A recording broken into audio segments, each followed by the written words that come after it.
আপনারা জানেন আইনজীবীদের ভাইয়েরা সারা বাংলাদেশে কর্মসূচি পালন করে যাচ্ছে। সেই কর্মসূচিকে বাধা দিয়ে তারা জুলাই আন্দোলনকে ব্যর্থ করে দিয়েছে, ব্যর্থ করার চেষ্টা করেছে। তাদেরকে বলে দিতে চাই, তারা যেন মনে রাখে এই গোপালগঞ্জ সামান্য একটি জেলা। সারা বাংলাদেশ আমরা স্বাধীন করেছি, আওয়ামী লীগকে মুক্ত করেছি। গোপালগঞ্জকে মুক্ত করতে ওয়ান টাইম লাগবে না,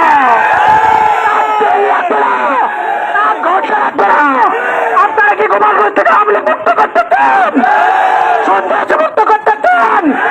সম্মানিত উপস্থিতি, আজকের এই বিক্ষোভ থেকে আমি আহ্বান জানাতে চাই, যারা প্রশাসনের ভাড়া আছেন তারা নিরপেক্ষ ভূমিকা পালন করবেন। যারা রাষ্ট্রীয় দায়িত্ব পালন করে যাচ্ছেন, আজকের এই বিক্ষোভ থেকে তাদেরকে আহ্বান করতে চাই, রাষ্ট্রীয় জায়গাতে থেকে বাংলার জনগণ যাদেরকে চাই না, বাংলাতে যাদের বসবাস এখন অকল্যাণ করে পরিণত হয়েছে, তাদেরকে দেশ থেকে উৎখাত করা, তাদেরকে গ্রেফতার করা, তাদেরকে জেলে ভরে দেওয়া ঠিক কিনা? সম্মানিত